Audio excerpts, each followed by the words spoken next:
सच्चिदानंद घन प्रेम समुद्र नव निवृत्त निकुंज श्री वृंदावन धाम।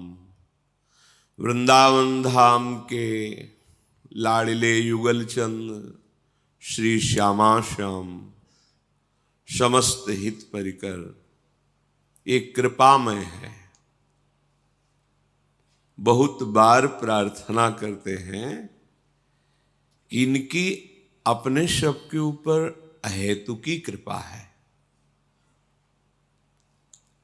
हम केवल एक बात से बचे, जब हमें मन कभी इनकी कृपा के विरुद्ध आचरण करने की प्रेरणा करे तो इन्हीं से प्रार्थना कर दो या इन्हीं के स्वरूप सदगुरु से प्रार्थना करो। मन ही मन, प्रगट में बिल्कुल ना बोलो।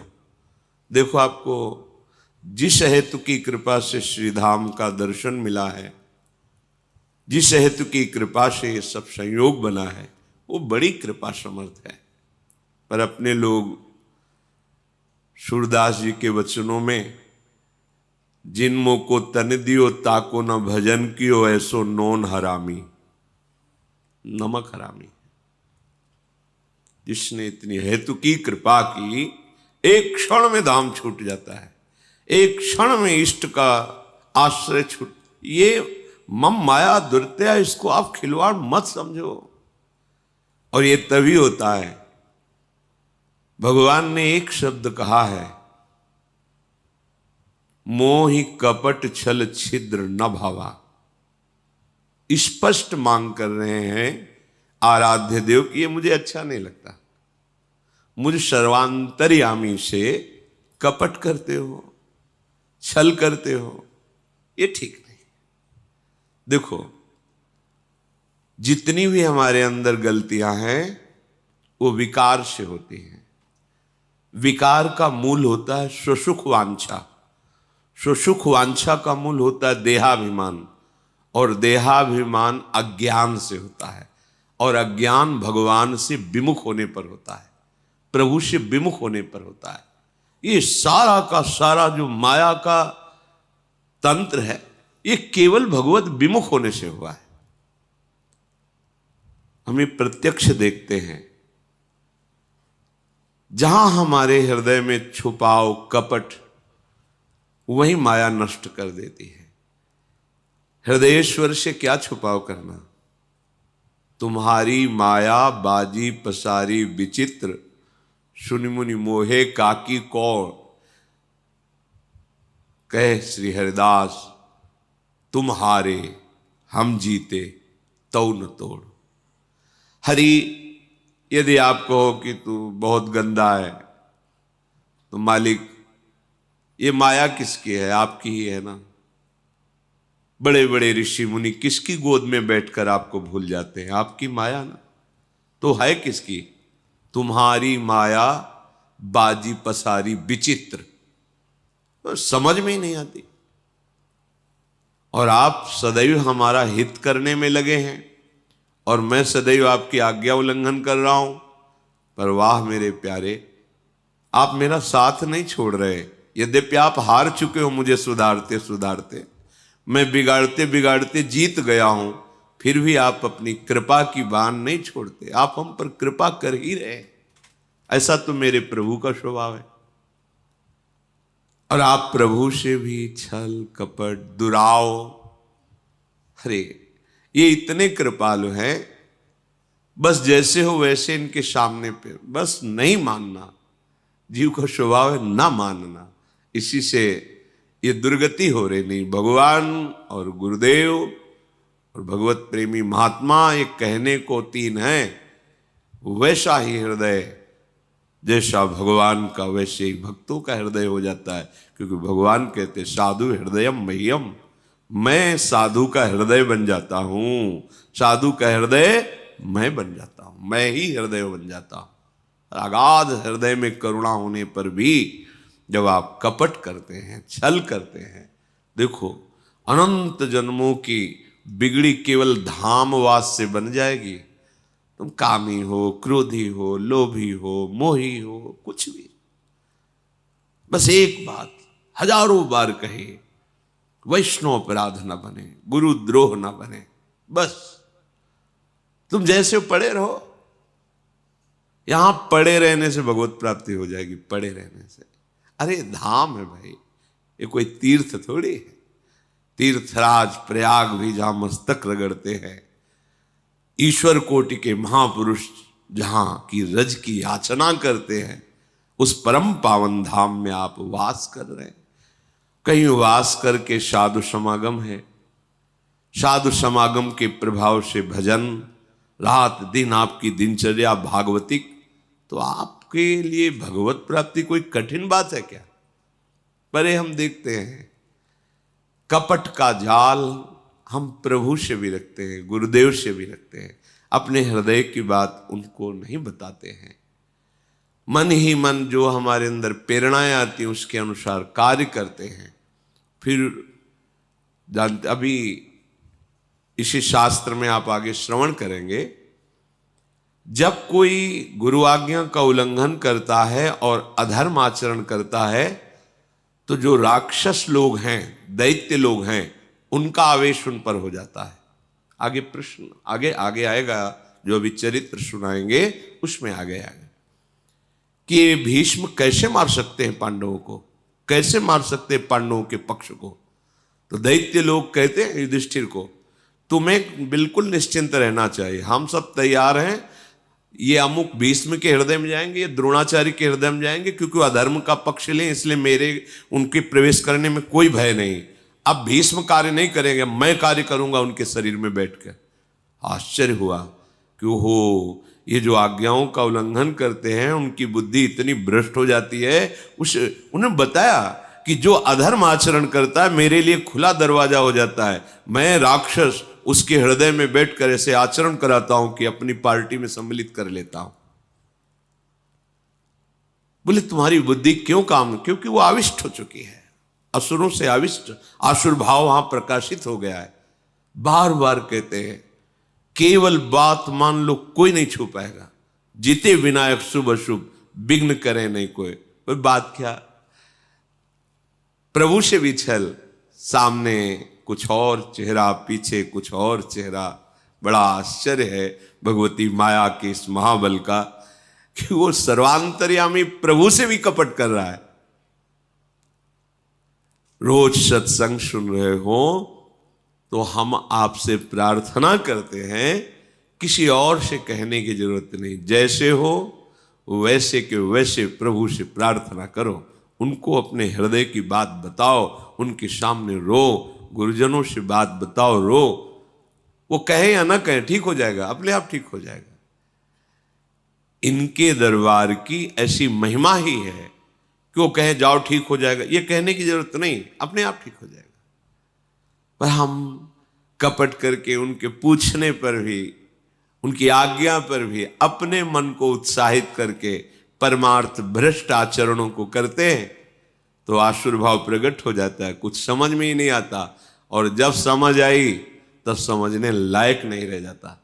इसलिए रोज सत्संग सुनते हो, आप सबसे प्रार्थना है कि आप जो अधर्माचरण करेंगे उसका फल तो न्यून हो सकता है माना, पर इन दैत्यों का, इन असुरों का प्रवेश करने का रास्ता बन जाएगा। ये आसुर भाव, ये राक्षसी भाव तुम्हारे अंदर आकर फिर वो कृत्य कराएगा जो तुम बाद में कहोगे कि मैंने किया ही नहीं, पता नहीं कौन मेरे से करवा लिया। ये शास्त्र के रहस्य की बात बता रहे हैं आपको। इसलिए बहुत सावधान, बहुत कीमती जन्म है। सत्संग में बार बार कहते हैं सावधान हुए तो धाम भी छूट जाएगा, श्री जी के चरणारविंद का आश्रय छूट जाएगा, जीवन निरर्थक हो जाएगा। नहीं मानना। अहंकार इतना बैठा हुआ है कि बस वासना के प्रवाह की तरफ ही बहाए लिए जा रहा है। अरे डूबने वाले को एक तिनके का सहारा बहुत बड़ा होता है, फिर तुम्हें तो लाडली जो का सहारा मिला है, बहुत समुद्र में कैसे डूब सकते हो? गुरुदेव का सहारा मिला, कैसे डूब सकते हो?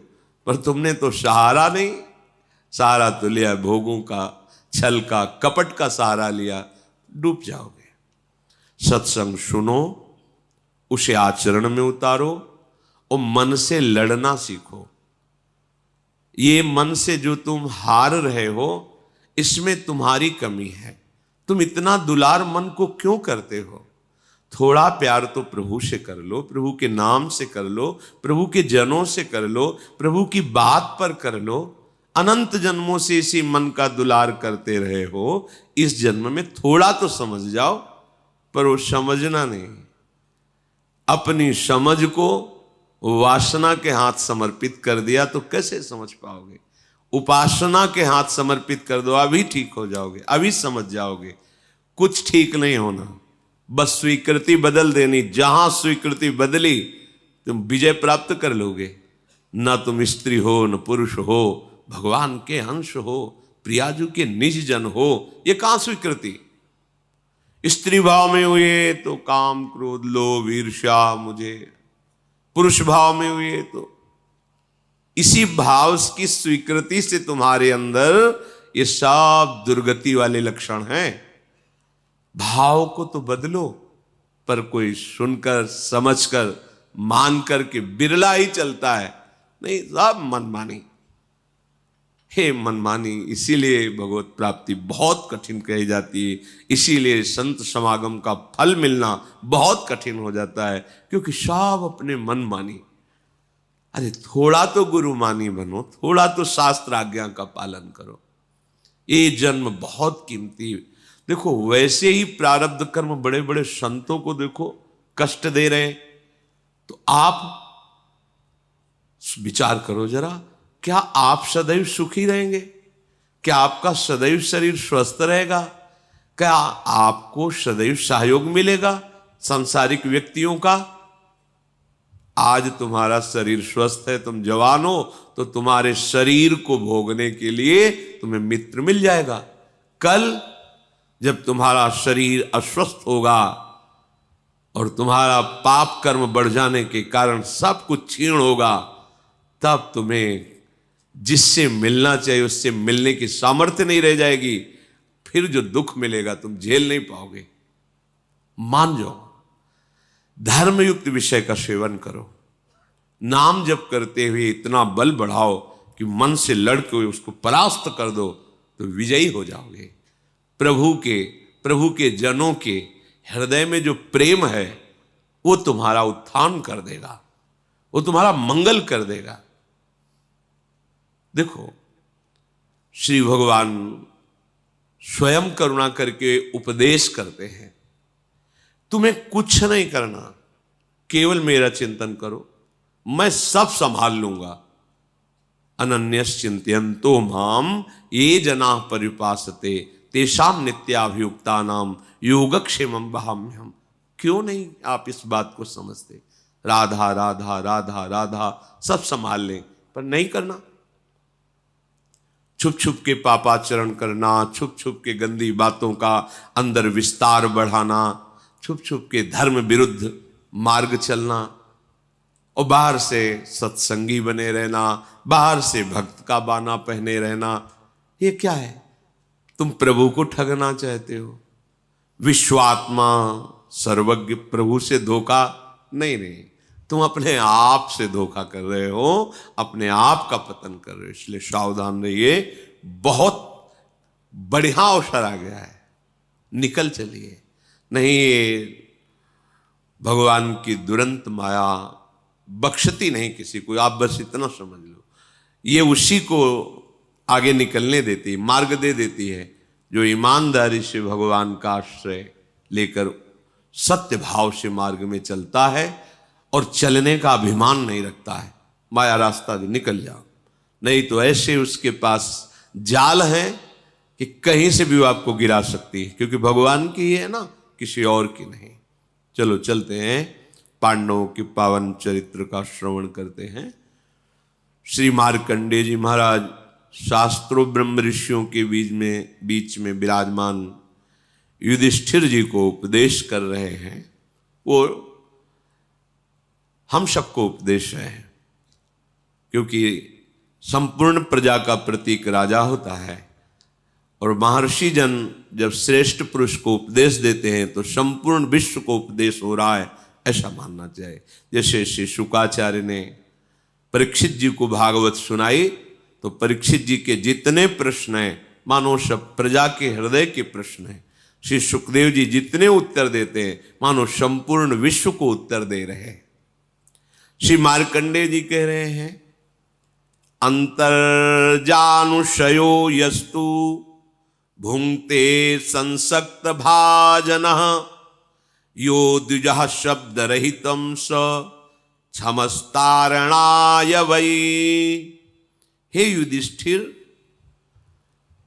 जो भोजन है ये जीवन का एक बहुत बड़ा अंग है।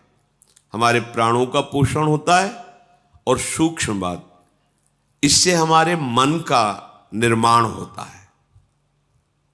अगर हम अपवित्र भोजन, गंदे विचारों से युक्त बनाया हुआ भोजन, अधर्म के द्वारा कमाए हुए धन से भोजन,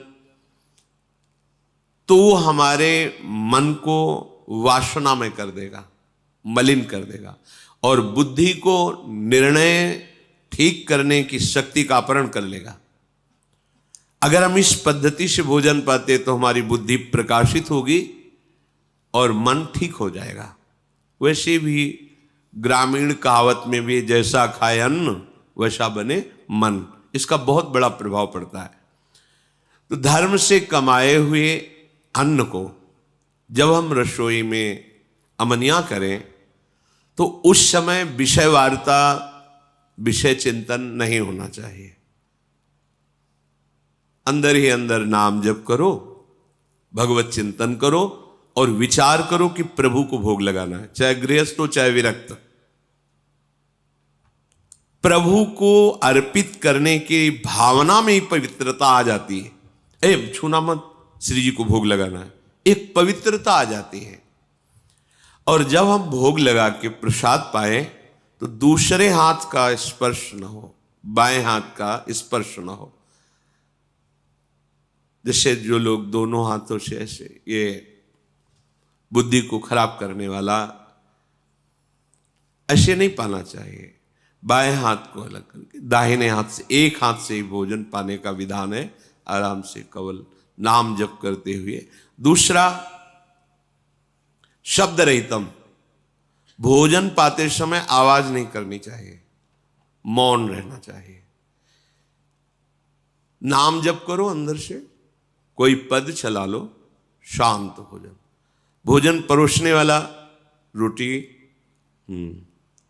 रख दी, हल्ला मचा के ये ऐसा नहीं। वो जब आपके सामने परोसने आ रहा है, वो जो दे रहा है आपको आवश्यक है, ले लीजिए।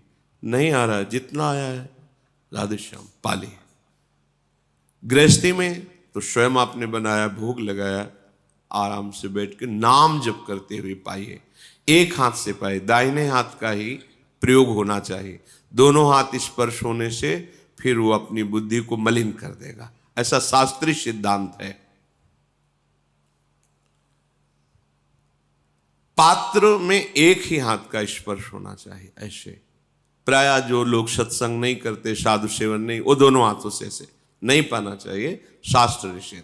तो भोजन भगवत चिंतन करते हुए बनाएं, प्रभु को अर्पित करें और जब प्रसाद पाए तो मौन रखें। उस समय प्रसाद के समय बोला नहीं जाता, बातचीत ये वो ऐसा नहीं। किसी की तरफ देखो मत, अपने प्रसाद की तरफ देखो, सावधानी रखो। एक एक कवल में भगवत नाम जपो, राधा राधा राधा। उससे क्या होगा, आगे कह रहे हैं, क्षमस तारणाय वही, अपने को तारने की और दूसरे को भी तारने की बुद्धि उसके अंदर प्रकट हो जाती है। हम लोगों की आज जो बुद्धि मलिन है ना, मनमानी आचरण करने का आदेश कर रही है, उसका कारण यही है। बहुत तरह से हम अपनी बुद्धि को अपवित्र करते रहते हैं। आहार पूरे जीवन का आधार है। भोजन ठीक है तो सब ठीक हो जाएगा। भोजन धर्म युक्त कमाए हुए धन से भगवत चिंतन करते हुए रसोई में अमनिया करके, भगवत अर्पित करके, प्रसाद स्वरूप मौन धारण करते हुए, नाम जप करते हुए प्रसाद को एक हाथ से पाना। इससे क्या होगा, कह रहे हैं सा क्षमस तारणाय वही, वो अपने को भी तारने में समर्थ है और दूसरे को भी तारने में समर्थ हो जाएगा। क्या होगा? उसकी बुद्धि भगवत परायण हो जाएगी। और इसके विपरीत जूता पहने हैं। अब जैसे आप समय देखो कलयुग का, आप जैसे भोजनालय में कहीं, जिन्हें होटल आदि कहते हैं, वहां पाने गए तो आप जूता थोड़ी उतारते हैं, हाथ थोड़ी धोते हैं, कुल्ला थोड़ी करते हैं। पशुवत आचरण, ऐसे ही जूता पहने हुए, ऐसे क्या कैसा बना हुआ है, कोई निर्णय नहीं। तो बुद्धि कहाँ जा रही है? देखो ना, केवल धर्माचरण की तरफ बुद्धि जा रही। शास्त्र युक्त इंद्रियां शांत, भगवत चिंतन परायण, धर्म युक्त चेष्टा, ये सब केवल कहने में रह जाती, जीवन में आचरण में नहीं आ पाती, क्योंकि आहार विहार ही ठीक नहीं है। यही मूल है। बड़े बड़ी पवित्र बुद्धियों को भी आहार दूषित जाने पर भ्रष्ट आचरण हो गया। आहार बहुत बड़ा बल रखता है। महाराज युधिष्ठिर को श्री मार्कंडेय जी उपदेश करते हैं। अपान पान गदितास्तथान्ये ये दुजातयः जपन्ति संहितां सम्यक् ते नित्यं तारण क्षमाः। हे युधिष्ठिर, जिसने कभी जीवन में मदिरा एक बूंद भी जबान में नहीं रखी और जिसने कभी किसी की निंदा नहीं की और जो विधि पूर्वक शास्त्रों का स्वाध्याय करता है और नाम जप करता है, वो पूरे विश्व को तार देगा, अपने आप को भी और पूरे विश्व के तारण करने की सामर्थ्य रखता है। ये साधारण बात नहीं है। जो आजकल के नवीन अवस्था के बच्चे खिलवाड़ में मदिरा को पीते हैं, क्या है?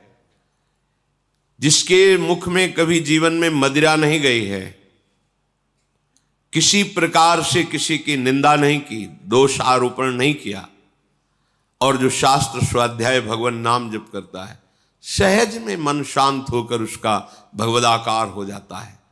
पूरे विश्व तारने की तात्पर्य है कि अगर पूरा विश्व उसकी बात मान ले, उसका आश्रय ले ले, तो उसका कल्याण करने में वो समर्थ है। यह हव्य, यज्ञ और काव्य, श्राद्ध, जितनी भी वस्तुएं हैं, ऐसे भजन करने वाला सबको पाने का अधिकारी है। यदि ऐसे जिसने कभी मदिरा नहीं, कभी मांस नहीं, शास्त्र स्वाध्याय, नाम जप, भगवत परायण, उसको दिया हुआ दान ऐसे सफल होता है जैसे प्रज्वलित अग्नि में दी हुई आहुति। साधु को कभी किसी अस्त्र से किसी पर प्रहार करने की जरूरत नहीं होती। मन्यु प्रहरणा विप्रा न विप्राहा शस्त्र योधिना निहन्युर्मन्युना विप्रा वज्रपाणि दिवासुरान। साधु का अस्त्र है क्षमा। वो किसी लोहे या धातु से बने हुए हथियारों को पास रखकर उनसे प्रहार नहीं करता। जैसे त्रिभुवनपति इंद्र के हाथ में वज्र विराजमान है और जिस पर प्रहार करें अमोघ है, ऐसे साधु का असंतुष्ट हो जाना अपराधी को नष्ट कर देता है। अस्त्र की जरूरत नहीं, मारने की जरूरत नहीं, मुस्कुराने की जरूरत है। ध्यान रखना, अगर कोई साधु नाराज होकर तुम्हारे अपराध पर तुम्हें कटुवचन बोल दे, दंड विधान कर दे, तो जय मनाना, भगवान तुम्हारी जय हो, तुमने निर्मल कर दिया। और अगर वो मौन होकर के निकल जाए तो घबरा जाना, फिर तुम्हें कोई नहीं, वो वज्र जैसे अमोघ, ऐसे यहां कह रहे हैं। वज्रपाणि दिवासुरान निहन्युर्मन्युना विप्रा। वो उपासक, वो साधु, उसी को भगवान में संकेत करते हैं शंकर जी कि उमा क्षमा सापहुते भारी, अपने कर्म जाए अपकारी। भगवत मार्ग के उपासक को ये गुरुजन कृपा करते हैं, जब हमें दंड देते हैं, जब 3 दिन भोजन नहीं, ऐसा नहीं, चलो, या सभा में डांट दिया, फटकार दिया, जो भी दंड विधान, निपट गए। त्रिभुवन में अब कोई तुम्हें उस कर्म का दंड नहीं दे सकता। भारी से भारी अपराध को 2 शब्दों में खत्म कर दिए। अगर वो मौन हो गए और उसके विषय में कुछ नहीं बोला, शांत रह गए, तो ये अब अमोघ वज्र है, अब इसे तुम नहीं झेल पाओगे। समय आने पर वो जो अपना प्रभाव प्रकाशित करेगा नष्ट हो जाएगा। ये जैसे पापाचरण करते हैं और वर्तमान में खुशी नजर आते हैं ना, तो इसका तात्पर्य होता है जो सुकृत उनको आगे बचाने वाले थे उनको भेजा जाता है, क्योंकि अपराध भयानक बन रहा है, सुकृत पहले नष्ट किए जा रहे हैं, जाओ फटाफट खत्म हो। अब उसको लगता है मैंने सब कुछ किया, कुछ नहीं बिगड़ा ना। अब वर्तमान का भयानक अपराध जब उन सुकृतों का नाश कर देगा, फिर इसके बाद जब उसका प्रोसेस शुरू होगा, फिर किसी की सामर्थ्य नहीं है। जो इस रहस्य को नहीं जानते उसे कहते सावधान रहो, सावधान, तुम्हें पता नहीं ये बहुत प्रबल कर्म है जो नष्ट ही कर देगा, और कितने युग तक ये चलता रहेगा नष्ट करने के लिए, इसका कोई प्रमाण नहीं है। संत द्रोही, गुरु द्रोही, भगवत द्रोही कहीं भी ठौर नहीं, कहते ना इनके नरक में भी ठौर नहीं मिलेगा। तो वास्तविक नरक में भी ठौर का तात्पर्य कि जो नारकी जी दंड भोग रहे हैं वो और दंड देते हैं कि तू तो हमसे भी गिरा हुआ है। मन्यु प्रहरणा, तुम्हें प्रहार करने की जरूरत नहीं है। युधिष्ठिर जी कहे जो साधु हैं, जो उपासक हैं, भगवत मार्ग के पथिक हैं, वो किसी बाहरी अस्त्र का प्रहार नहीं करते, वो क्षमा, तुम्हारा मंगल हो, ये उनके हृदय। पर उनका कर्म जो है, भगवान कपिल देव जी ने जा भस्म हो जाए ऐसा थोड़ी कहा सगर के 60,000 पुरखों को। वो बस उद्दंडता उन्होंने की, किसी ने अश्व को उनको आश्रम में बांध दिया और समाधिस्थ थे, ये चोर है फिर समाधि का नाटक करता है, ऐसा उद्दंडता, उनके तेज ने उनको भस्म कर दिया। उन्हीं के उद्धार के लिए भगीरथ जी गंगा जी को लाए थे, उन्होंने थोड़ी कहा कि जा भस्म हो जाए, ऐसा नहीं, उनके तेज ने भस्म कर दिया। कभी भी किसी उपासक को, साधु को, भगवत मार्ग के पथिक को जैसे कोई अवहेलना, अनादर, कपट, छल, अपराध करता है, भयंकर पीड़ा पहुंचाता है हृदय की या शरीर की, शांत रहो, राधा राधा राधा। स्वामिनी जी जैसा विधान करें, हमें ये मानना है कि हमारा कोई पवित्र विधान किया जा रहा है मंगल, हमें चुपचाप सह जाना है। ये तुम्हारा सह जाना वज्रपाणि रिवासुरान, जैसे देवराज इंद्र के द्वारा चलाया हुआ वज्र अमोघ है, जिस पर गिरेगा, पहाड़ पे गिरे तो धूल बना के फेंक दे, वज्र का ऐसा प्रभाव है। ऐसे ही वो तुम्हारा क्षमा, तुम्हारा मंगल साप होते भारी। हम ये अंदर से चाहें भी ना कि उसको कष्ट मिले, मंगल, भगवान तुम्हारा मंगल करें, श्री जी मंगल करें, बस तुम्हारे हृदय में ये होना चाहिए। साधु का अस्त्र शस्त्र उसका क्षमा है। हे युधिष्ठिर, अब क्या जानना चाहते हो? किम तच्छौचम भवेदेन विप्रः शुद्धा सदा भवेत तदिच्छामि महाप्राज्ञ श्रोतुम धर्म भृतांबर। हे महाप्राज्ञ, हे महर्षि, मैं जानना चाहता हूं कि पवित्रता किसे कहते हैं और उपासक हर समय कैसे पवित्र रह सकता है। ऐसा रहे तो पवित्र कहा जाएगा।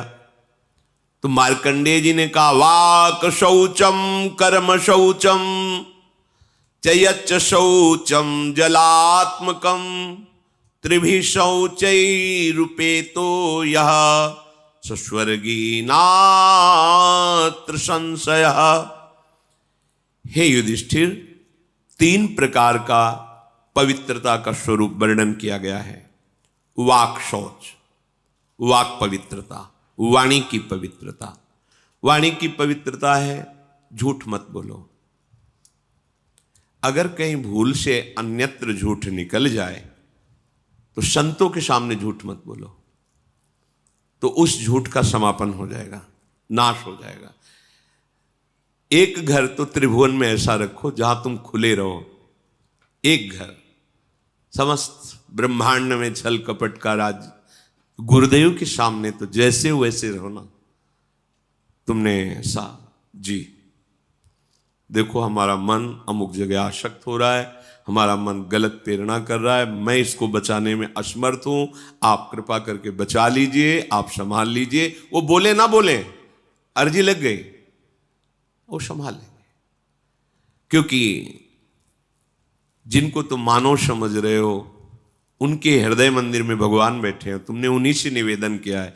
अगर दैन्य भाव से निवेदन कर रहे हो तत्काल सुनी जाएगी। और इसमें एक गुप्त बात, अगर आप उस कार्य में उत्साहित हो करने को और केवल ये वचन से आप बोल रहे हो तो रक्षा नहीं होगी। ध्यान रखना कि भाई दोष से निवृत्ति के लिए हमने कह दिया तुम्हें बचाना हो बचा लेना, अब हम तो जा रहे हैं अमुक कार्य करने, वो नहीं होगा, फिर आपको भोगना पड़ेगा। हृदय से आर्त भाव से कि मैं हार गया। जब आप आर्त होते हैं तो तत्काल अधिकार रक्षा का सामने से प्रकट हो जाता है। और ऐसे चाल, वही कपट इसी को कहते हैं कि हम ऊपर से कह रहे हैं देखो आपके शरणागत तो बचा लेना, अंदर से कह रहे सामर्थ्य हो बचा लेना, जा रहे हम कर, ऐसा नहीं। हृदय से नहीं चाहता कि आपकी आज्ञा का उल्लंघन हो। पता नहीं कैसे विवश होकर नाथ मुझे सामर्थ्य, एक वो विवशता हृदय की। वाणी की पवित्रता, किसी को भी ऐसे कटु वचन मत कहो। जिस वाणी से तुम नाम जप करते हो उसी वाणी से तुम्हें किसी को दुख पहुंचे, ठीक बात नहीं है। मृदु पवित्र वचन बोलो।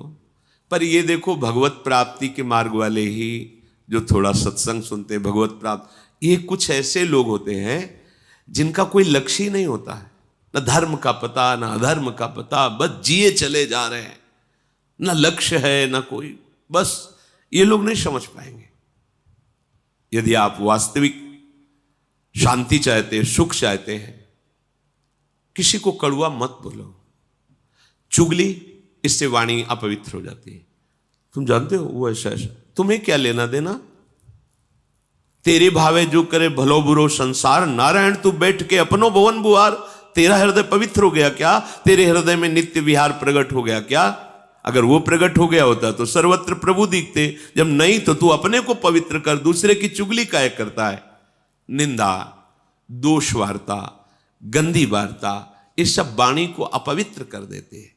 वाणी की पवित्रता है सत्य बोलो, भगवत चर्चा करो। अगर किसी को सलाह देनी, बात करनी है तो जितना ज्ञान है उत्तम, जो संतों से प्रमाणित है, शास्त्र से प्रमाणित है, वो बात बोलो, नहीं तो मौन रहो। आप संसारी पुरुष नहीं है, आप भगवत मार्ग के पथिक हैं, चाहे गृहस्थ हो या विरक्त हो। उचित संभाषण, इसके बाद शांत। व्यापार आदि में बात करना, व्यापार आदि को लेकर, वो पूजा है, क्योंकि वो कर्म अर्थ प्राप्ति के लिए हो रहा। अर्थ प्राप्ति, परिवार सेवा, ठाकुर सेवा, संत सेवा, इनके लिए तो मूलतः वो धर्म ही होगा। आप व्यापार में जो वार्ता करते हैं, आप ऑफिस में जो वार्ता करते हैं, बिल्कुल भगवत रहित दिखाई दे रही, लेकिन उसका मूल लक्ष्य है आपका कि अर्थ मिले, और अर्थ से परिवार का पोषण, साधु महात्माओं की सेवा और ठाकुर की, वो मूल धर्म ही हो गया। तो वाणी की पवित्रता सबसे, वाणी से सबसे ज्यादा अपराध बनते हैं।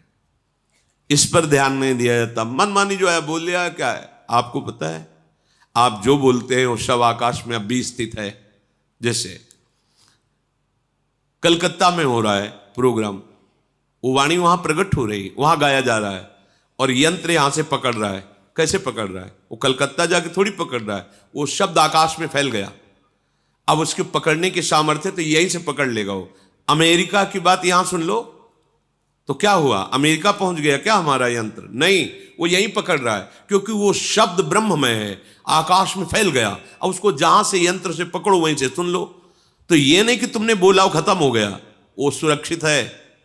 अगर वो सत्य बोला है तो उसका फल मिलेगा, असत्य प्रमाण की जरूरत नहीं, वो खुद प्रमाणित है। वाणी को बहुत संभाले। मौन बहुत बढ़िया रहता है, मौन का आश्रय लीजिए। जड़वत मौन नहीं हम कहते कि एकदम वाला नहीं, आवश्यक है जी बोल दिया, हाँ सत्य बोल दिया। प्रपंच के हमारा लक्ष्य नहीं, प्रपंच तो हम क्यों, ग्राम्य वार्ता, लोक वार्ता, ये सब अपना विषय नहीं है। अपना विषय है अपने काम की बात करो, और वो हितकर बात करो। कोई तुम्हें कठोर वचन बोल रहा है, पलट कर तुमने कठोर वचन बोल दिया, तो तुम में उनमें अंतर क्या रह गया?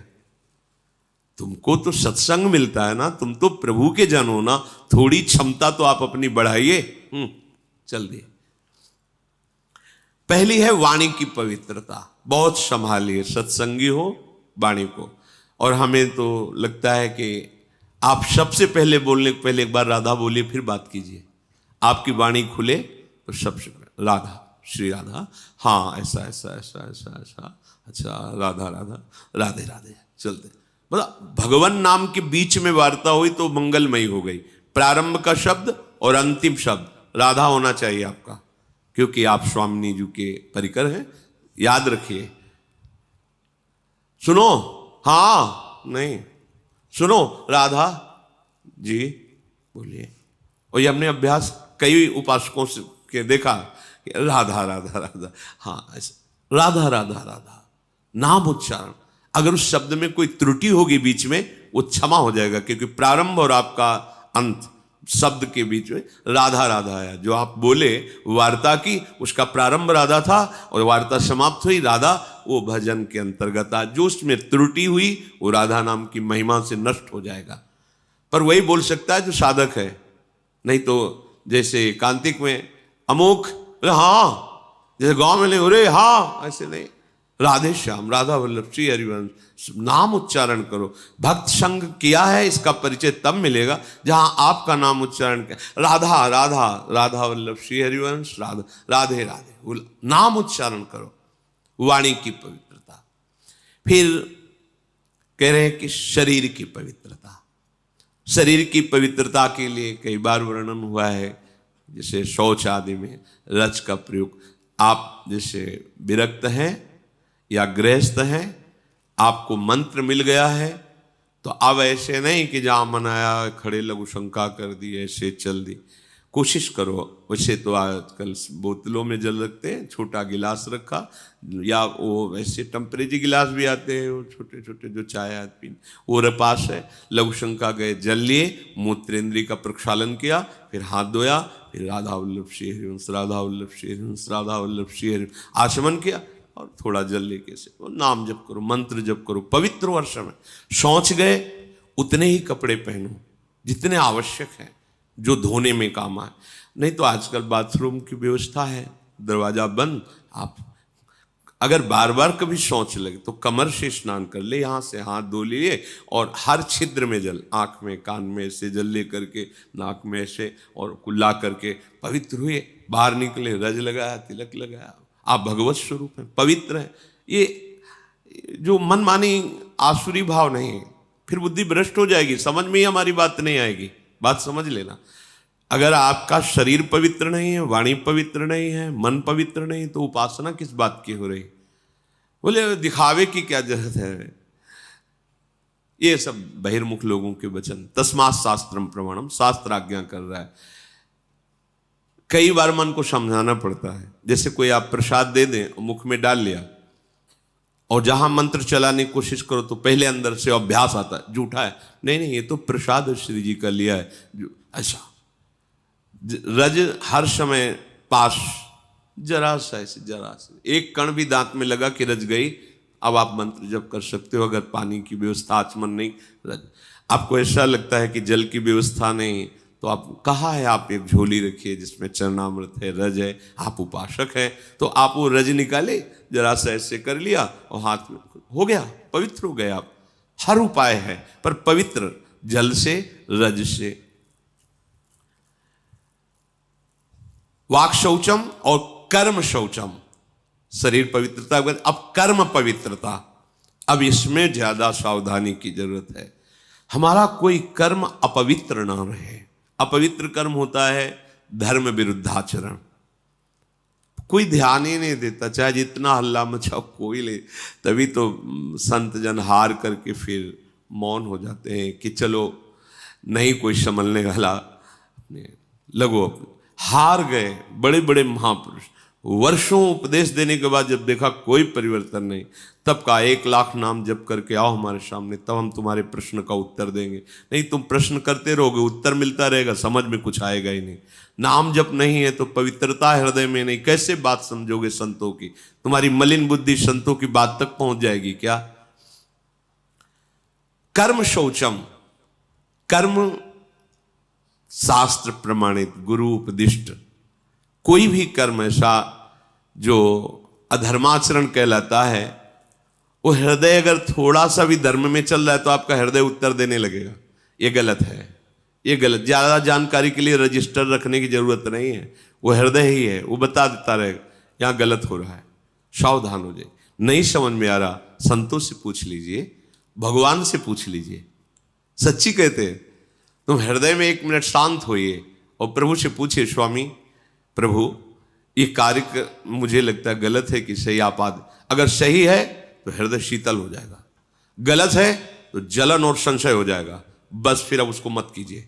सही कार्य के लिए पहली पहचान है हृदय से। मन की बात नहीं हम कह रहे हैं, हृदय में एक शीतलता आ जाएगी। एक जैसे आपका सही प्रश्न का उत्तर आपको समझ में आ गया तो एकदम हाँ, ऐसे ही हृदय में आ जाएगा, हाँ ठीक है कीजिए, उत्साह आ जाएगा। अगर उसका जलन होने लगे, संशय खड़ा हो जाए, निषेधात्मक अंदर से संकेत हो, बिल्कुल मत कीजिए। वैसे शास्त्र स्वाध्याय नित्य इसीलिए करना चाहिए कि हमें क्या करना है क्या नहीं करना है, इसकी जानकारी हमें शास्त्रों से मिलती है, संतों के वचनों से मिलती है, सत्संग से मिलती है। तो हमारा जब वाणी शुद्ध हो, शरीर शुद्ध हो और कर्म शुद्ध हो, तो जो परम शुद्ध आत्म स्वरूप है उसमें आपका अनुभव हो जाएगा, आपका प्रवेश हो जाएगा, अपने स्वरूप में प्रवेश हो जाएगा, अर्थात शुद्ध ज्ञान आपके अंदर प्रकाशित हो जाएगा। और हे युधिष्ठिर, ये जितने सूर्य आदि ग्रह हैं ये बड़े भयंकर होते हैं। ये जब अपने प्रतिकूल जगह पर होते हैं, जिसके ग्रह में, कुंडली में, नक्षत्र में, ये बड़ा भयंकर प्रभाव कर देते हैं। पर यदि नाम जप किया जाए तो ये उसके लिए प्रतिकूल जगह पर बैठे हुए भी सौम्य, सुखद और मंगलकारी बन जाते हैं। महाप्रभु हरिवंश चंद्र जी ने कहा है, जो पे कृष्ण चरण मन अर्पित तो करिहे का नवग्रह रंक। ये बेचारे नवग्रह तुम्हारा क्या बिगाड़ लेंगे यदि कृष्ण चरण में मन तुम्हारा अर्पित है। राधा राधा राधा, समझो ये जितने ग्रह हैं बड़े भयंकर हैं। प्रतिकूल जगह पर बैठे हों तो बड़े बड़े को नष्ट कर देते हैं। पर कह रहे जो जप परायण है, नाम जप करता है, उसके लिए प्रतिकूल जगह पर बैठे हुए भी, बोले 7.5 शनिचर चल रहा है, वो वहां बैठा जरूर है पर वो सौम्य होगा आपके लिए, सुखद होगा आपके लिए, मंगलकारी होगा। क्या? नाम जप। अगर भगवान की शरण में हो, भगवत सन्मुख हो, नाम जप कर रहे हो, तो कोई भी प्रतिकूल स्थान पर बैठा हुआ, विपरीत स्थान पर बैठा हुआ ग्रह आपका अनिष्ट नहीं कर सकता, और उल्टा वो आपको सुखद, सौम्य और मंगलकारी होगा। अब लोग इन सब के लिए बाहरी उपायों में भटकते हैं कि ऐसा है तो ऐसा कर ले। कुछ नहीं, नाम जप करो, इससे सब ठीक हो जाएगा। जो उपासक नाम जप करता है तो भयंकर रूप वाले, सूक्ष्म रूप रख के प्रवेश करने वाले, क्रूर कर्म कराने वाले, ये जो राक्षसी भाव है, ये उसके हृदय में प्रवेश नहीं करते, आक्रमण नहीं करते। सर्वे नानुगतम चैनम दारुणाहा पिसितासनाहा घोर रूपा महाकाया दर्शयंती द्विजोत्तमम। जो जप परायण है, नाम जप करता है, तो यहां घूमते रहते हैं अव्यक्त रूप से भूत प्रेत पिशाच, भयंकर आसुरी राक्षसी स्वभाव वाले। जब आप अपवित्र हैं, भगवत विमुख हैं, देखो उनके कर्म कैसे थे। अरे यार घोर राक्षस है, बिल्कुल दया नहीं आई, ऐसा कर दिया, तो उसके ऊपर आविष्ट हो गया। ये सूक्ष्म रूप से रहते हैं। जैसे किसी को भूत दिखाई थोड़ी देते हैं, पर आवेश हो जाता है, बोले मैं अमुक हूं, क्योंकि वो अपवित्र है, भगवत विमुख है, उसके लिए द्वार खुला है, उसको दंड देने के लिए उसके अंदर प्रवेश कर गया। भयंकर रूप वाले या सूक्ष्म रूप वाले या विशालकाय, क्रूर कर्मा, गलत कर्म कराने वाले, ये जो राक्षस हैं, जो आसुरी भाव हैं, ये जप परायण पर कभी आक्रमण नहीं कर सकते। इसलिए राधा राधा राधा, बड़ा भयंकर है संसार, तुम्हें समझ में नहीं आ रहा। राधा राधा राधा राधा। जो जप परायण है, जो शास्त्र स्वाध्याय करता रहता है, जो अपने सुख को दूसरों में बांटता रहता है और जो दूसरों में कभी दोष नहीं ढूंढता है, वो सदैव सुखी रहता है, निर्विघ्न रहता है। चलो इन आचरणों से सुखी तो चाहते हो।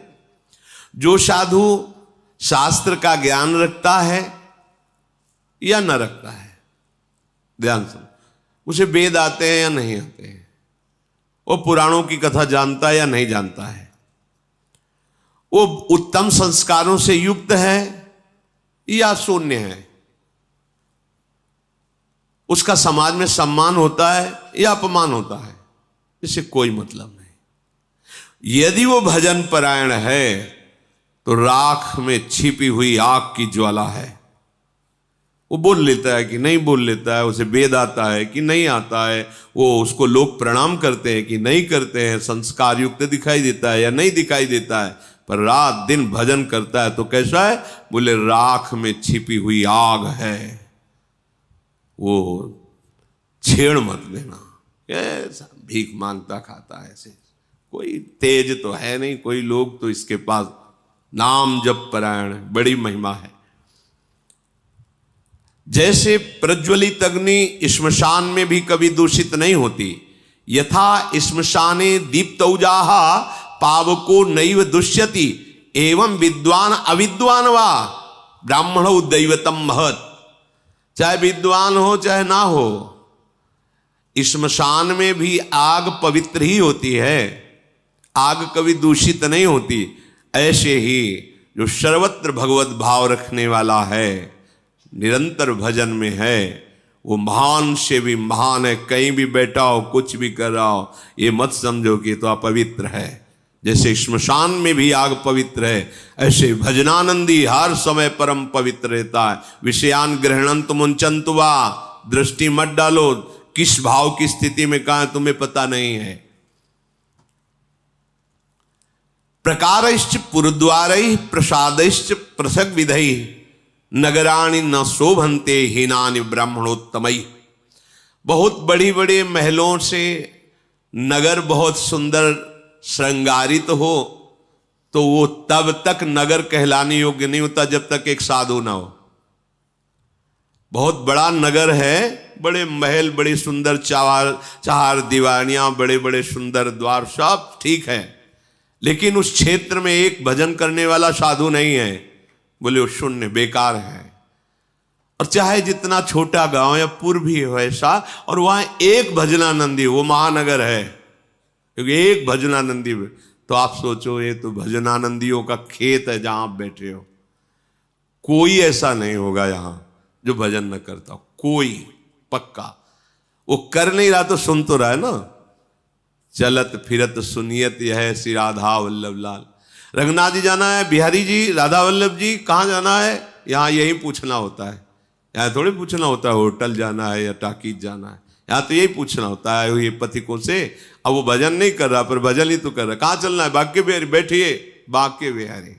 हाँ नहीं, राधा दामोदर जाना, हम वहां तक छोड़ देंगे, सेवा कुंज से तुम राधा दामोदर चले जाना। पूरा चिंतन भागवतिक, चलत फिरत सुनियत है श्री राधा वल्लभ लाल, ऐसे वृंदा विपिन में बसत रहो सब काल। हे युधिष्ठिर, जिस नगर में एक भी संत रहता है, भजन करने वाला रहता है, वो पूरे नगर को तार सकता है। निकलते उठते हुए जय सिया राम, राधे श्याम, जो भी नाम उच्चारण हो। देखो संत महिमा देखो, आप कहीं भी स्थिति में हो, किसी भी संसारिक स्थिति, सामने साधु दिखाई दे, अगर थोड़ी भी आस्तिकता है तो भले उपहास हो, ए बाबा राधे राधे, राधे राधे भैया। 2 बार तुमने बोला, 2 बार उन्होंने कहा, 4 बार कान में नाम पड़ा, 4 बार मंगल हो गया। एक साधु जहां है, उसने धन्य है वो भूमि जहां साधु वास करते हैं, भजन करने वाले वास करते हैं। प्रजा की रक्षा करने वाला जैसे राजा होता है, ऐसे राजा और प्रजा दोनों की रक्षा करने वाला साधु होता है। इसीलिए पूर्व में जैसे देवराज इंद्र तो ऊपर भगवान बृहस्पति जी, महाराज विदेहराज जनक तो सदानंद जी, चक्रवर्ती सम्राट दशरथ जी तो ऊपर सिंहासन पर वशिष्ठ जी। जहां भी देखो राजा के ऊपर महाराजा बैठा मिलेगा, एक साधु बैठा मिलेगा जो राजा और प्रजा दोनों की रक्षा करता है। मार्कंडे जी कह रहे हैं प्रजा की रक्षा करने वाला जैसे धार्मिक राजा होता है तो प्रजा और राजा दोनों की रक्षा साधु से होती है। ये संत जन जो भजन करते हैं ना, तो जिसके राज्य में भजन करते हैं उस राजा को, उस राज सैनिकों को अपने आप उनका भजन का हिस्सा जाता है। क्योंकि हम सुरक्षित, अगर हमारे राज सैनिक और हमारे जो शासन विभाग वो रक्षा न करें तो जो क्रूर कर्मा लोग हैं वो भजन न करने देंगे, शांति भंग हो जाएगी, मनमाना आचरण करेंगे तो कैसे भजन कर सकते हैं। उनकी सुरक्षा है, जहां हम खड़े भी नहीं हो सकते, हमारी सामर्थ्य नहीं है, वहां वो अत्यंत कष्ट सह करके पहाड़ों पे जहां ऑक्सीजन सही नहीं मिल रहा, भीषण बर्फबारी हो रही, वहां वो खड़े हैं केवल हमारी सुरक्षा के लिए कि हमारे देश के अंदर कहीं कोई ऐसा अपवित्र भाव वाला, हिंसक भाव वाला कोई प्रवेश न कर जाए, हमारे देशवासी सुरक्षित रहें। तो चाहे गुफा में भजन करो, चाहे समाज में भजन करो, भजन का हिस्सा उनको पहुंचता है क्योंकि वो रात दिन सुरक्षा में लगे हुए हैं। तो वो कह रहे हैं कि जैसे प्रजा की रक्षा राजा करता है, ऐसे राजा और प्रजा दोनों की रक्षा साधु करता है। जिस नगर में, जिस गुफा में, जहां भी संत भजन कर रहे हैं, ये न समझे कि इनका तो जीवन बेकार, समाज के काम नहीं आ रहे। नहीं, उनका किया हुआ भजन अपने आप विभाजित होता है। भिक्षा देने वाले को, वस्त्र देने वाले को, वास व्यवस्था करने वाले को, प्रणाम नमस्कार करने वाले को, राजा को, राज्य शासन विभाग को वो जाता है, तभी तो मंगल होता है। ये जो बड़े पापाचरण होने पर भी सर्वनाश की स्थिति नहीं आती, उसका कारण ये भजन, जिस दिन भजन करने वाले महात्मा अंतर ध्यान हो जाएंगे, हाहाकार मच जाएगा। क्योंकि फिर दैवी शक्तियां अपने आप, जब वर्षा होनी तब होनी नहीं है, जब नहीं होनी चाहिए तब होनी है, फसल पकी खड़ी है, ओले गिर रहे, मतलब हर प्रकृति उल्टी हो जाती है। पृथ्वी में बड़े तीर्थों का वर्णन किया गया है, पर जो नाम जापक उपासक हैं, नाम कीर्तन करते हैं, भगवत चरणारविंद के आश्रित हैं, इनके जैसा कोई तीर्थ नहीं। मुद मंगल में संत समाजू, जो जग जंगम तीर्थ राजू। ये चलते फिरते तीर्थराज प्रयाग है। दरस परस अगनास, बास निज संग करो दिन, तीन मुख हरिजस सुनत, श्रवण मानोनत। इनके दर्शन से, इनके स्पर्श से, इनके संभाषण से, इनके वचनों के सुनने मात्र से बड़े बड़े पाप नष्ट हो जाते हैं। पुण्य तीर्थों का बहुत वर्णन है, जहां स्नान, दान और नियम पूर्वक करने पर उसका फल मिलता है। पर जो नाम कीर्तन करने वाले हैं, नाम जप करने वाले हैं, भगवद आश्रित जन है, इनके दर्शन से, इनके स्पर्श से, इनके वार्तालाप से जैसी पवित्रता होती है वैसी तीर्थों से नहीं। तीर्थी कुर्वन्ति तीर्थ, ये तीर्थों को भी पावन कर देते हैं। गंगा अवतरण प्रसंग में आता है, भगीरथ जी से भगवती गंगा जी कहती है कि माना कि महादेव जी अपनी जटाओं में रोक लेंगे, पर भूतल में जब मैं जाऊंगी तो पापाचारी लोग मेरा स्पर्श करेंगे, अवगाहन करेंगे, मैं मलिन हो जाऊंगी, तो मेरे को पावन कौन करेगा। तब भगीरथ जी ने कहा, जो साधु हैं, समदर्शी हैं, शांत हैं, निरंतर भगवत परायण हैं, वो हे गंगा जब आपका स्पर्श करेंगे तो आप निष्पाप हो जाओगी। हाँ, गंगा पापम शशि तापम दैन्यम कल्प तरुष तथा पापम तापम तथा दैन्यम हरति साधु समागमा। मात्र एक संत संग से तीनों काम हो गए। गंगा जी पाप का नाश करती, चंद्रमा शीतलता प्रदान करके ताप का नाश कर, ये सब ताप, पाप, दरिद्रता, जैसे कल्पतरु दरिद्रता नष्ट करता है, साधु संग दरिद्रता नष्ट कर देता है। क्या, जब आपको भगवान नाम में प्रीति होगी तो आप सबसे बड़े धनी हो गए। कबीरा सब जंग निर्धना, धनवंता नहीं कोई, आप धनवान हो गए। राधा राधा राधा, परम धन राधा नाम, तो खत्म हो गई दरिद्रता, घिघियाना, बार बार विषय भोगों की याचना करना, और दैहिक दैविक भौतिक ताप। जहां भगवान का चिंतन, भगवान की लीला कथा, वहां इनका प्रवेश ही नहीं होता। नाम जब चल रहा है, अब कौन पाप ताप तुम्हें छू सकता है। तो कह रहे तीर्थों का बहुत वर्णन है शास्त्रों में, पर यदि कहीं भगवत आराधक संतों का संग मिल जाए, नाम कीर्तन हो रहा है, नाम जप हो रहा है, भगवत कथा हो रही, बोले ये तत्काल निष्पाप कर देता है, तत्काल। संत दरस जी में पातक टरे, बड़े भाग से जब संतों का संग मिलता है, बस वहां अभिमान न करे, वहां ज्यादा अपनी बुद्धि न चलावे, भगवत भाव से बड़े भाग्य मिले, आज मुझे संत समागम मिला, ऐसा। साधु संग मपूतेन वाक्य भाषित वारिणा पवित्रीकृत मात्मानम संतो मन्यन्ति नित्यशः। मार्कंडेय जी महाराज श्री युधिष्ठिर जी से कहते हैं कि सत्संग से जैसी पवित्रता आती वैसी कहीं से नहीं। पर एक फिर बात, डिबिया में ही पारसमणि रखी हुई है, कहीं दूर नहीं, और डिबिया लोहे की है, पर बीच में रुई का पर्दा है, त्रिकाल में भी सोना नहीं बन सकती। नहीं तो स्पष्ट लिखा हुआ है सेवकवाणी में, आलय बन वसत संग पारस के आयस माने लोहा कनक समान भयम। लोहे ने कौन सी तपस्या की भाई, कौन सी साधना की, पारस के स्पर्श मात्र से सोना बन गया। पारस ये देखती है क्या कि उत्तम आचरण करने वाले घर का सोना लोहा है, या ये किसी हिंसात्मक वृत्ति करने वाले के घर का लोहा है, नहीं देखते, बस छूते ही दोनों को सोना बना देगी। पारस गुण अवगुण नहीं चितवत, कंचन करत खरो, तुरंत उसे सोना बना देगी। पर रुई का पर्दा, कपट का पर्दा, अहंकार का पर्दा फिर पास रहते हुए भी नहीं हो पाएगा पक्का। इसलिए समझो, आपको अगर वृंदावन धाम मिला है, महापुरुषों की वाणी सुनने को मिले, ये साधु संग मिला है, कहां बैठे हो, मतलब कितने आनंद का विषय है कि प्रभु ने मुझे अपना माना, कैसा संग दिया। केवल रहने से, सुनने से आपके हृदय में भक्ति अंकुरित हो जाएगी। यहां तो भक्ति नृत्य कर रही है। भगवत प्राप्ति वृंदावनवासी के लिए कोई प्रश्नवाचक बात है क्या? नहीं, जय रेणु पर मरिबो मंगल है, हम शरीर झूठा कुछ नहीं किया, पूरे जीवन गृहस्थी में रहे।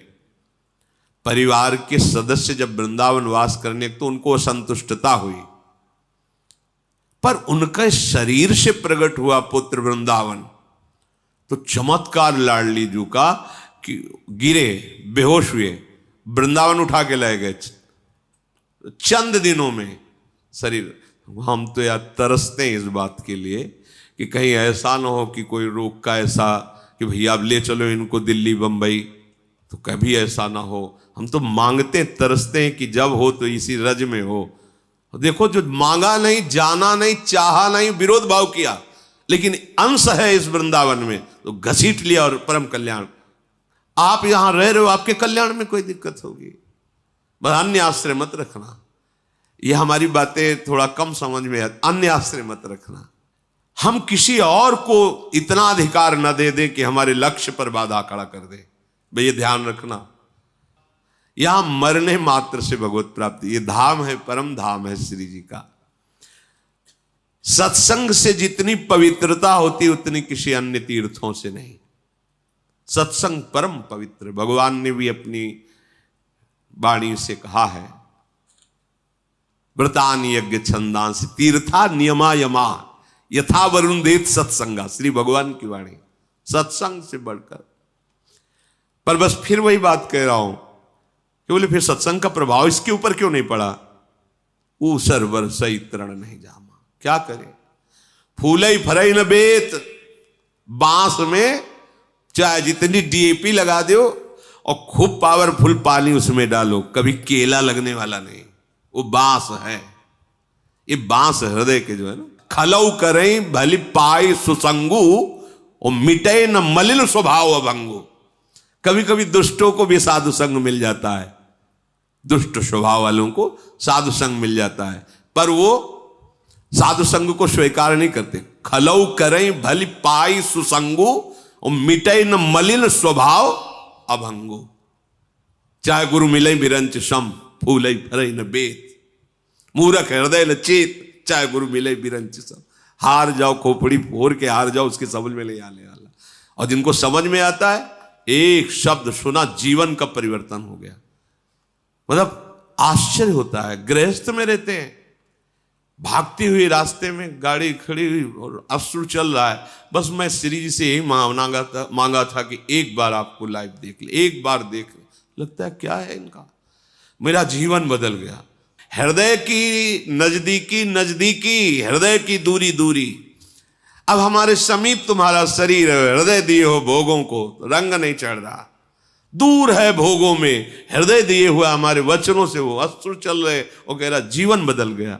ये सत्संग मिला और तुम्हारा परिवर्तन नहीं हुआ, ये तो मतलब बड़े आश्चर्य की बात है कि अमृत वर्षा और आप जीवित नहीं रहे।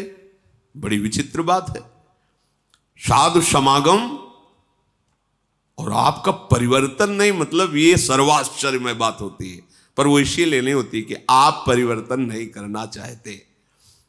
देखो कह रहे साधु संग मपूते न, साधु संग जैसा, पूत माने होता पवित्र करना, साधु संग जैसा पवित्र करने वाला कोई है ही नहीं। एक सत्संग आपका परम कल्याण करा दे, यदि उस पर आपकी स्थिति हो जाए, आचरण उतारने को हो जाए। साधु संग मपूते न, वाक्य काहे से, वाक्य सुभाषितम, उनकी वाणी को केवल आप मान लीजिए, बस सामर्थ्य उसी में बैठी हुई है, उनकी वाणी में। पवित्रीकृत मात्मानम, किसी और तीर्थ में गोता लगाने की जरूरत ही नहीं है। आत्मस्वरूप से तुम स्थित हो जाओगे, परम पवित्र हो जाओगे। संतो मन्यन्ति नित्य सा, जो सदैव संतों की ऐसी मान्यता करते हैं। आहा, जैसे हम त्रिवेणी संगम में जाए, आहा आज मुझे संगम में स्नान करने को मिलेगा, ऐसे आहा आज भगवान की कृपा। जैसे हनुमान जी को देख करके विभीषण जी कृतकृत्य हो रहे, अब मोहि भाव भरोस हनुमंता, बिनु हरि कृपा मिले नहीं संता, जो प्रभु मोहि अनुग्रह के यहाँ, तो तुम आई दरस हट दीन। आज मैं कृतकृत्य हो गया, आज विश्वास हो गया कि भगवान की कृपा हमारे ऊपर है, आपका संग मिला, मेरे ऊपर अनुग्रह। ये यहां हम महत्व विषयों का दे रहे, तो कैसे बात बनी, कैसे समझ में आएगा। त्रिदंड धारणम मौनम जटाभारोथ मुंडनम वल्कलाजिन संवेष्टम व्रतचर्याभिषेचनम अग्निहोत्रम वनेवासा शरीर परिपोषणम सर्वाण्येतानि मिथ्या सूर्यदि भावो न निर्मला। मार्कंडेय जी महाराज युधिष्ठिर जी से कह रहे, त्रिदंड धारण करना दंडी संन्यास, मौन रहना, सिर पर जटा धारण करना, ये संतों का स्वरूप होता है, या मुंडनम, मुंडन करवा लेना। ये दो ही बातें शास्त्र में आदेश दी गई हैं। दाढ़ी बनी हुई है, मुछ बनी हुई है, बाल रखे हुए हैं, ऐसा नहीं कहा गया। कभी दाढ़ी उसके आगे बढ़ी ही नहीं, बराबर 12 महीना वो एक ही जगह, जैसे सनक सनंदन 5 वर्ष के ही रहते हैं, ऐसा भी नहीं है। इनका काम है बढ़ना, तो कैंची से सेटिंग करना ये हमारे साधु सिद्धांत में नहीं, यह आदेश है। जटा भारोथ मुंडनम, या तो जटा धारण किए हुए अथ या मुंडनम, दो बातें। शरीर में वस्त्र या वल्कल या मृग शर्म लपेटे रहना, और उत्तम व्रतों का आचरण करना। उससे तो त्रिकाल स्नान का आदेश है, पर 2 काल तो करना ही चाहिए, एक प्रातः और एक सायं, दोनों काल प्रायः सब साधक करते हैं। वन में रहना और शरीर को धर्म से चलाने के लिए इतना आहार देना जिससे बस धर्म से ही चले, ये सभी महान कार्य है। पर यदि भाव शुद्ध ना हो, भाव शुद्ध, दिखावा, दम्भ, नाटक, पाखंड, किसी अन्य, वो अंदर की बात है, अन्य दूसरा प्रभावित होकर मेरी जटा को देखकर, मेरे भेष को देखकर, या मेरे मौन को देखकर, या मेरे फलाहार को, आदि आदि। तो कह रहे हैं कि वो मिथ्या स्यूर यदि भावो न निर्मला, निर्मला भाव हम अपने आचार्य परंपरा के अनुसार, अपने गुरुदेव के द्वारा दी हुई उपासना पद्धति, उसके द्वारा हम भगवत प्राप्ति करने के भाव में तुम्हारी निंदा करो या तुम वंदना करो, तुम्हारा विषय, किसी दिखावे के लिए नहीं। अगर ये सब केवल दिखावे के लिए हो, दूसरों के लिए हो, भाव अशुद्ध इसी को कहा जाता है, तो बोलो सब व्यर्थ हो जाता है। सर्वाणेतानि मिथ्या स्यूर यदि भावो न निर्मला, यदि ये सब भगवत प्राप्ति के लिए नहीं है तो सब पाखंड हो जाता है, मिथ्या हो जाता है। चक्षु आदि इंद्रियों को आहार छोड़ देना कठिन माना जाता है। जैसे अब हमें इधर उधर नहीं देखना है, भोजन नहीं पाना, ऐसा ऐसा बड़े कठोर नियम। 6 विषयों का शब्द स्पर्श रूप रस गंध आदि, जो भले जो खान पान में षड्रस व्यंजन, ये सब भले त्याग दिया है, परंतु हम उसे त्याग नहीं कहते हैं। हम त्याग कहते हैं भाव की शुद्धि को। मार्कंडेय जी कह रहे हैं भोजन छोड़ दिया, ये छोड़ दिया, वो छोड़ दिया, और आपका भाव शुद्ध नहीं है, भगवत प्राप्ति का भाव नहीं है। बस एक ही भाव शुद्धि, भगवत प्राप्ति। इसके अलावा सब फिर निम्न कोट, लोक अंतर की चाह भी उसे इस कोट का भाव शुद्ध नहीं कहते, क्योंकि फिर आना ही पड़ेगा। तो शुद्ध भाव का मतलब है श्री भगवान का हमें सानिध्य मिल जाए, भगवत प्राप्ति हो जाए। तो बिना शुद्ध भाव के ये सब व्यर्थ हो जाता है। जो मन, वाणी, क्रिया और बुद्धि के द्वारा पाप नहीं करते हैं, खाते पीते आराम से सोते जागते भजन, वो परम गति को प्राप्त। ज्यादा पसीना चुहाने की जरूरत नहीं, बात समझिए। ये पापानि न कुर्वन्ति मनोवाक कर्म बुद्धि भी ते तपन्ति महात्मानो न शरीरस्य शोषणम। शरीर को सुखा दे, खाना पीना बंद, सब नहीं। बिल्कुल समझो, महापुरुष हैं श्री मार्कंडेय जी। मन से बुरा नहीं सोचना, गलत आचरण नहीं करने, वाणी से हम किसी को ऐसा, और क्रियाएं अशुद्ध नहीं, आराम से उचित आहार विहार, उचित निद्रा। भगवान ने आदेश किया है युक्ताहार विहार से युक्त कर्म सुचेष्ट, उचित कर्म करते हुए, उचित धीरे धीरे जितना जीवन है वो भगवत प्राप्ति। इसमें उतावला हो कि ऐसे ये सब। ते तपन्ति महात्मानो न शरीर से शोषणम, शरीर का शोषण करने से बात नहीं बनती। बहुत कष्ट दे रहे शरीर को, तो तप लोग भले चले जाओ, भगवत प्राप्ति नहीं होगी। बात समझो। ऐसे क्या होगा, शरीर भाव खत्म हो जाएगा। जब सहज में चलोगे ना तो शरीर भाव ही खत्म हो जाएगा, और तप करोगे ना तो इसमें ध्यान रहेगा, तो आपकी तपस्या तो होगी पर शरीर भाव बना रहेगा। तो बात कैसे बनी, ब्रह्म भाव प्राप्त करना है, बहुत समझना। इसीलिए ये जो वृंदावन उपासना है बड़ी सरल उपासना। ध्रुवदास जी ने सिद्धांत विचार लीला में कहा कि माखन से माखन मिले तो ठीक होता है, कठोर नहीं। ये जो कठोर उपासना, उससे हृदय कठोर हो जाए, हमारी प्यारी जू के लायक नहीं रहता। तो प्यारी जू के लायक खूब नाम लीला गायन करो, जो प्रसाद मिले उसे खूब भाव से पाओ। मेरी प्यारी जू ने पाया, जब नींद लगे तो उचित समय विश्राम कर लो, बस।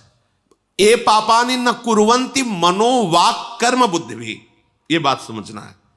हमें अधर्माचरण नहीं करना है, बस मौज से रहो, मस्त रहो। कह रहे हैं ते तपन्ति महात्मानो, वो महान तपस्वी महात्मा है, उसको कह रहे हैं। आगे कह रहे न शरीर से शोषणम, आग में, आसपास जल में, यहां जो कह रहे हैं स्पष्ट कह रहे हैं, शरीर को कष्ट देना, शरीर का शोषण करना मना कर रहे हैं। ये भगवत मार्ग सहज में खूब नाम जप, बस जो आदेश है उस पर ध्यान दीजिए। ये पापानि न कुर्वन्ति मनोवाक कर्म बुद्धि भी, ये सबसे बड़ी बात है। कई बार सत्संग में कहा है कि बाहर से आग ताप लेना सहज है, लेकिन जब काम जलाता है, आंख क्रोध जलाता है, उसको जो सह गया वो सबसे बड़ा तपस्वी है। अच्छा, ये जलाते कितनी देर है? अगर हम इनको आश्रय न दो, आग में फूस मत डालो, एक बार जो जली इसके बाद राख हो जाएगी। ऐसे ही काम में है।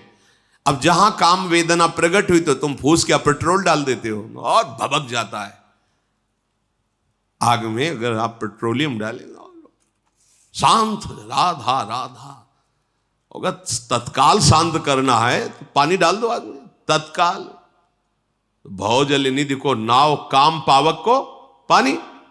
जहां तुम्हें काम वेदना सताए मंजीरा लेके बैठ जाओ, जो ही प्यारो करे। मन नहीं कहेगा, मन कहेगा बंद कर, इसे बंद करो। आप बस जो ही प्यारो। आज हुआ देखिए तो प्यारी रंग भरी, वहां तक पहुंचो फिर देखो क्या चल रहा है। आंसू चलेंगे, आंसू प्रेम के आंसू चलेंगे, काम के थोड़ी चले।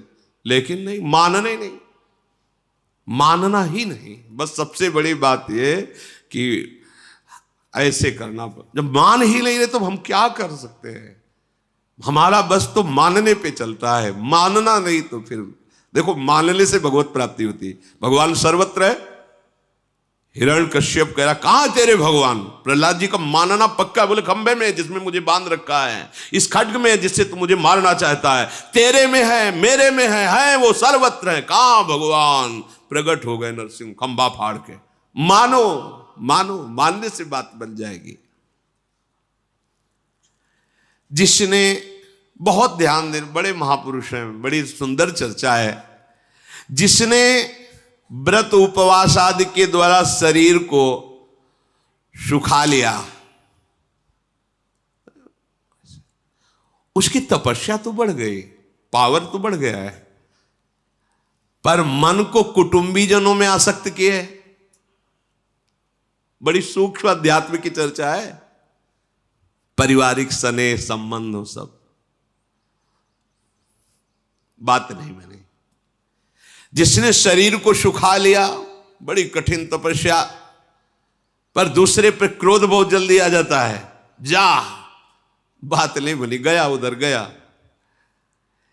निर्दयता हृदय में है तो ये कोई तप नहीं हुआ। केवल भोजन छोड़ देना, शरीर को जलाना, शरीर को कष्ट देना, इसे तपस्या नहीं कहते।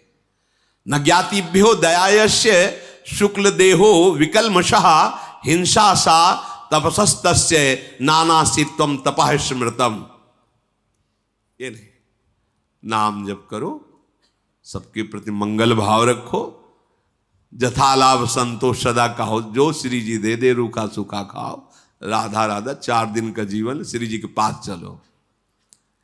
ये होता है नई नई अवस्था में ना, होता है ऐसा कि अब सावन भर केवल जल से रहेंगे, फिर ये रहेंगे, वो चिंतन केवल दूसरे को रोटी खा के देख के लगता है यार कितने दिन रह गए, शनिवार रविवार अमुक अमुक, अच्छा फिर रोटी जैसे उपा कहीं। तो अब क्या चिंतन क्या हो रहा है, दाल रोटी। अरे चुपचाप 2 रोटी और दाल खा और राधा राधा चिंतन कर।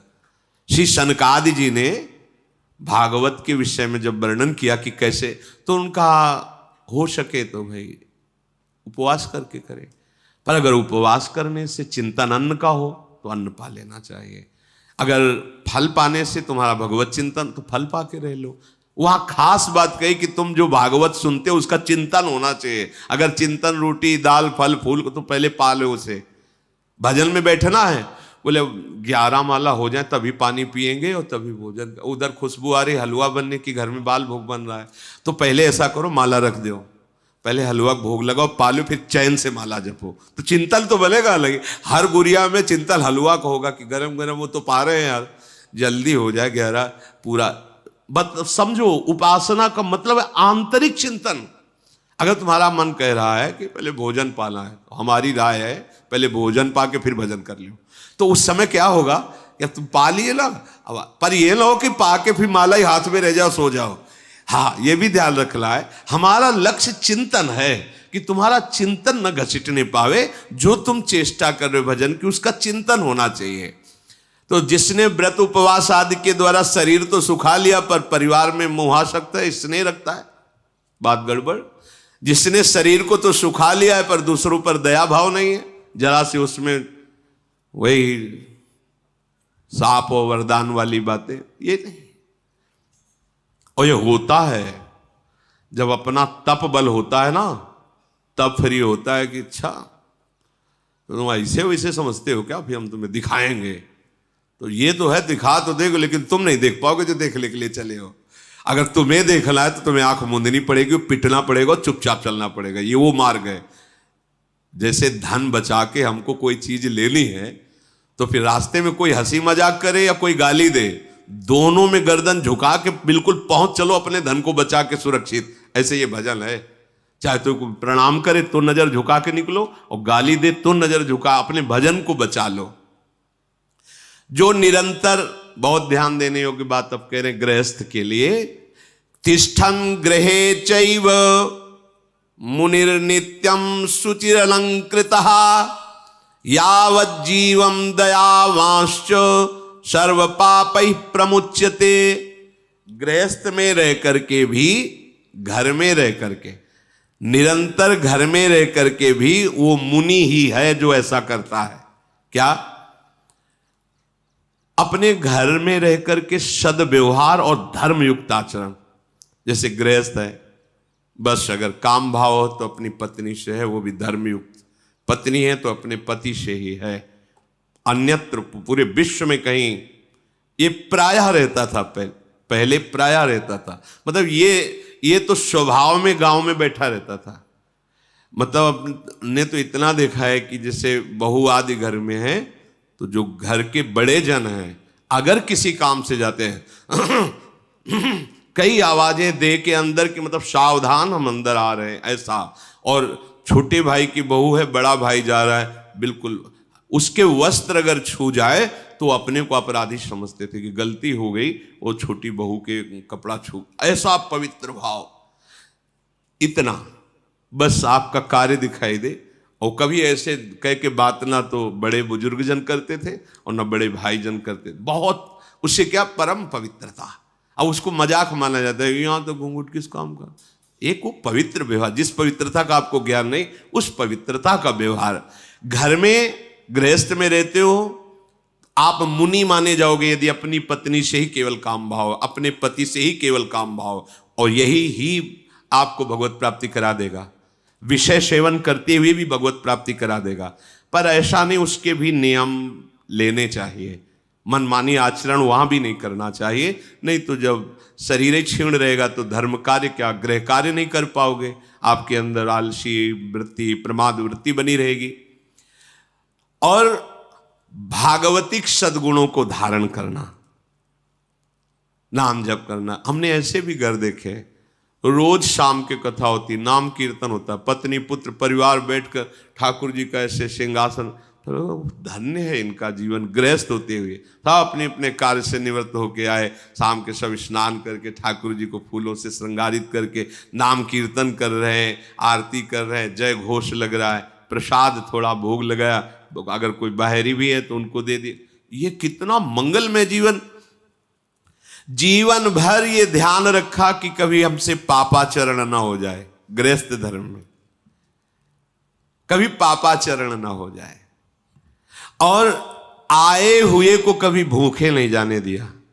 अपने घर में आए हुए को कभी, ऐसे भी कई जन देखे, बहुत श्रद्धा। साधु वेश में नहीं, अगर कोई भी भूखा आ जाता है दरवाजे पे बैठा रहा, तुरंत बना के भोजन दिया, आप आए। अतिथि धर्म, हम उसे मुनि ही मानते हैं, और घर में रहते हुए समस्त पापों से मुक्त हो जाता है। जो गृहस्थ है अपने पति पत्नी में ही केवल अनुराग रखता है, अन्य भाव, गंदा भाव किसी के प्रति नहीं रखता।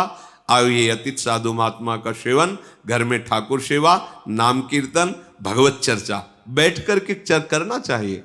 कभी कोई सुना रहा है, कभी कोई सुन रहा है, कभी कोई सुना रहा है, कोई न कोई शास्त्र 10-5 मिनट ही सही होना चाहिए, 10 मिनट ही कीर्तन सही। प्रत्येक घर में कीर्तन मात्र से आपके घर में कोई आसुरी प्रवृत्तियां प्रवेश नहीं कर पाएंगी, कोई भूत प्रेत प्रवेश नहीं कर पाएगा, कोई आपके टोटका नहीं कर पाएगा। जैसे डर लगता है ना, कोई किसी ने कुछ कर दिया, क्या हमारे घर में कुछ नहीं होगा, खूब जोर से राधे राधे चिल्लाओ, खूब कृष्ण कृष्ण नाम कीर्तन, जहां तक आवाज जाएगी परम मंगल, कोई प्रवेश नहीं कर सकता ऐसा जो आपका अनिष्ट कर सके। मार्कंडेय जी कह रहे मैं उसे मुनि ही मानता हूं। गृहस्थ में रहते हुए भी उसको कह रहे मैं उसे मुनि ही मानता हूं। भोजन छोड़ देना, बाहरी कपड़े उतार के फेंक देना, देश परिवर्तन कर लेना, ग्राम परिवर्तन खास बात नहीं है। हम अपना उद्देश्य परिवर्तन करें और जैसी हमें भगवान ने व्यवस्था दी उस व्यवस्था में संतुष्ट रहते हुए धर्म पूर्वक चलें, खूब नाम जप करें। यही हमारे जीवन को परम आनंद में डुबो देगा। श्री राधा वल्लभ लाल की।